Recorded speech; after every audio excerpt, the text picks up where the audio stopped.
Bonjour tout le monde. Aujourd'hui, immersion totale, explication des procédures, explication aussi en pratique des aiguilles que j'ai pu vous montrer. Aussi, qu'est-ce que vous voyez sur ma table? Vous n'avez pas l'habitude de voir peut-être la mousse Helix que l'on fait plus. Pourquoi? Parce que on a le Pantera que vous voyez derrière moi, ou derrière, voilà, juste derrière moi. Donc Pantera Greensop, lui en tout cas, ça fait des années, il fonctionne bien. Helix, ça, on l'a pu faire parce que je vais vous expliquer pourquoi. Alors, celle-là, par contre, elle cartonne. D'accord, c'est le Hustle Bubble, ça fonctionne grave depuis que c'est depuis peu. Depuis peu, au début, ça avait un peu de mal. C'était elle qui fonctionnait le plus. Pro Series. Et ensuite, il y avait sa copine. C'était la Tattoo Shine qui fonctionne toujours très bien. Et aujourd'hui, boum, qui c'est qui prend la relève? C'est le Hustle Bubble. Voilà. Alors pourquoi, à la différence de toutes celles-là, Helix, c'est pas que c'est moins bien, c'est que le côté rafraîchissant extra fort qu'ils ont mis là-dedans, qui n'est pas vraiment, parce que vous pouvez le diluer à votre façon sur le Greensop classique, d'accord, chez Pantera, le côté frais, après le tatou, ça fait pas vraiment du bien. Ça fait plutôt frais-froid, voilà, pas top. Alors que par contre, avec la Pro Series et la Hustle Bubble, il n'y a pas ce problème-là. En plus, ça sent bon, ça sent pas la menthe pour une fois, ça sent vraiment le bonbon, quoi, ça sent bon. Et voilà, donc c'est pour ça qu'il y a une petite préférence pour celle-là. On n'y peut rien, c'est les gens qui ont fait leur choix. Donc aujourd'hui, une immersion totale pour vous expliquer en fait le remplissage, puisque je vous dis plein de choses sur plein d'aiguilles, quoi acheter, quoi pas faire, quoi pas. Après, vous n'êtes pas obligé de le faire, hein. Je suis pas un gourou, hein. Je suis là pour vous donner des infos personnellement qui ont fonctionné pour moi et qui j'espère fonctionnera pour vous. Et aujourd'hui, dans ma petite vidéo, donc comme vous avez vu, vous avez l'habitude de le voir, donc aujourd'hui, moi, pour l'instant ça va, je me touche du bois, j'ai fini avec mes câbles. Donc j'envoie ma petite machine rotative avec des buses, comme je vous ai dit, Big Wap, voilà. Donc moi j'ai du Big Wap, je prends pas tout chez eux. C'est-à-dire que là pour l'instant, j'ai essayé les encres, les cartouches, 3 liners. C'est mes préférences, 3 liners pour faire tout ce qui est le point et le petit whip, en fait, vous savez, ce qui devient vachement à la mode et que les gens adorent. Donc ça, moi, j'adore prendre les 3 chez eux.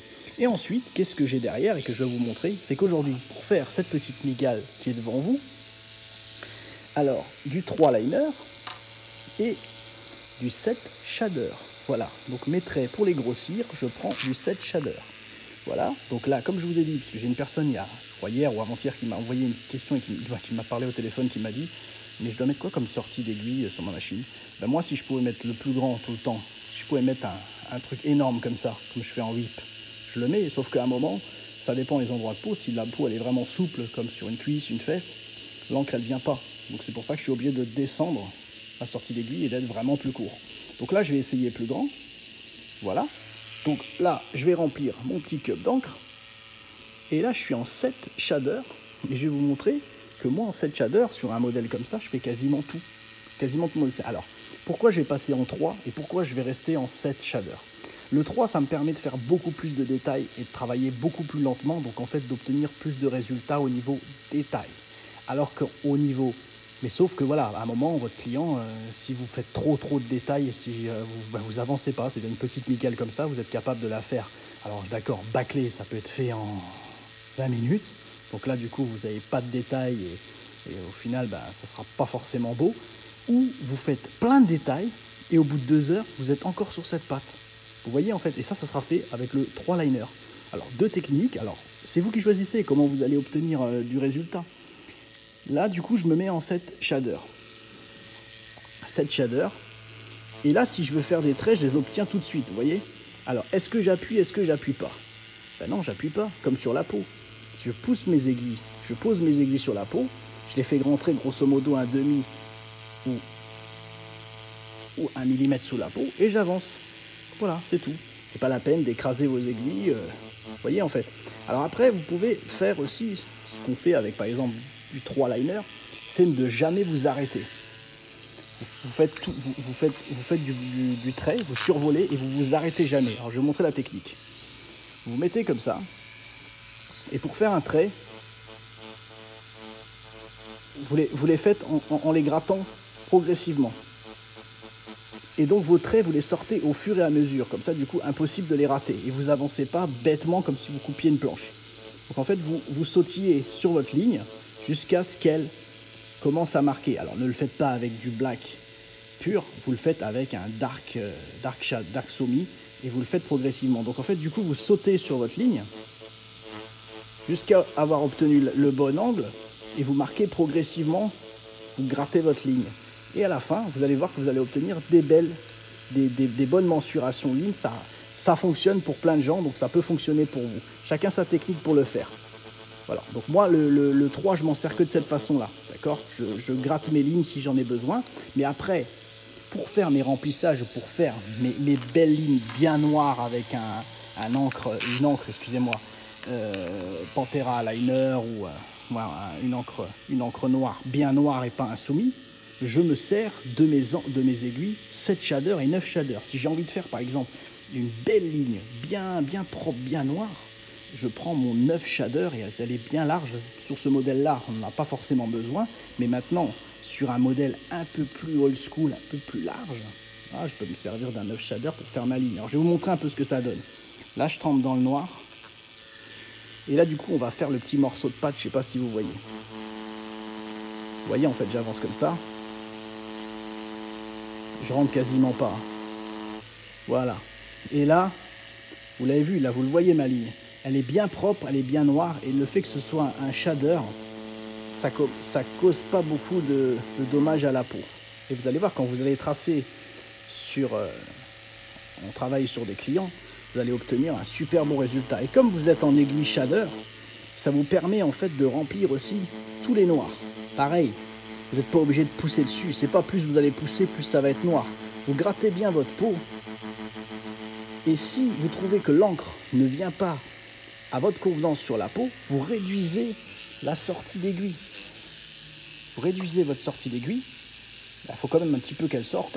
Donc, vous pouvez réduire. Ne réduisez pas non plus trop. Parce que sinon, qu'est-ce qui va se passer si je réduis trop ma sortie d'aiguille? Quand je vais venir sur la peau après, c'est trop réduit. Je vais avoir, bim, le pâté. Regardez, bim, le pâté. Et c'est ce qui se passe. Donc, on commence avec beaucoup de sorties, mais on enfonce très peu les aiguilles. Ça, c'est vraiment le contraire qu'on apprend aux débutants. Aux débutants, pour éviter qu'ils percent, qu'ils coupent la peau, qu'est-ce qu'on leur demande? On leur dit, sortez super peu les aiguilles, vous pouvez limite, c'est-à-dire sortez grosso modo de 0,2 mm les aiguilles, et limite, vous pouvez toucher la buse, ça ne fera pas de drame sur la peau. Mais là, on est en train de chercher quelque chose qui peut vous convenir et vous sentir à l'aise. Donc là, on a un petit peu évolué par rapport à la technique débutant. Voilà. J'espère que j'ai été assez clair dans ce que j'ai pu vous dire. Sinon, si ça n'a pas été compris ou voilà, vous n'avez pas assez compris, vous pouvez toujours me poser des questions dans les commentaires. Là, vous voyez, par exemple, j'ai réduit trop la sortie de mon aiguille. Donc, qu'est-ce qui se passe? Ça colore, mais tout l'encre au premier accro, tout part sur la peau. Donc, je suis obligé d'augmenter ma sortie. Et là, du coup, je me sens nouveau jusqu'à ce que je trouve mon plaisir. Parce que si vous tatouez et vous obtenez pas de plaisir, c'est une galère d'essuyer. Chaque fois, ça coule pas comme vous voulez. C'est comme faire la cuisine. Si c'est tout bordélique autour de vous, à un moment, je pense pas que vous pouvez aimer faire ce que vous faites, quoi. Donc voilà. Et en fait, le fait d'être avec mes 7 shaders, si ça me convient pas, j'ai toujours mes aiguilles 9 shaders qui sont sorties et je peux remplir toutes les parties noires de ma petite araignée. Et une fois que j'ai terminé toutes mes parties noires que j'ai remplies, je pourrais sortir mes aiguilles Magnum de 15 ou Magnum de 13 pour obtenir le shading que j'ai envie autour. Et si j'ai même envie de jouer, comme je vous ai dit, je peux faire mon shading avec mes aiguilles de 3 liners en faisant sauter les points. Voilà. Donc voilà. J'espère que ma petite vidéo, je ne les fais pas trop longues. J'évite de les faire trop longues. Je préfère en faire plusieurs et que chaque point soit abordé dans les vidéos que de vous faire des vidéos trop longues où je dis plein d'infos et en fait c'est la pagaille. Donc voilà, comme vous voyez, là je suis pas en train de remplir comme avant parce que j'ai de l'encre diluée, c'est du shading en fait. Donc c'est pour ça que je joue avec. Mais si je charge tout de suite en noir, comme vous avez pu le voir sur ce trait là, tout de suite il est noir. Donc voilà. Donc comme je vous ai dit, vous pouvez augmenter la taille de vos aiguilles, vous allez avancer ultra vite. Sauf que vous n'obtiendrez pas les détails et quand vous regardez votre tatouage, il ne sera pas forcément beau. Voilà. Ensuite, si vous prenez trop de temps avec des aiguilles, j'ai vu des tatoueurs qui font des tatouages magnifiques. Le problème, c'est qu'un tatouage comme ça de 10 sur 10, lui, il met 3h30 pour le faire. Donc à un moment, est-ce que le client... Et c'est ce qui n'a pas fait trop marcher, en fait, c'est que son travail est excellent, mais il est hyper lent, quoi. Si vous faites un dos, je crois qu'il y en a pour 3 mois, quoi. Donc voilà.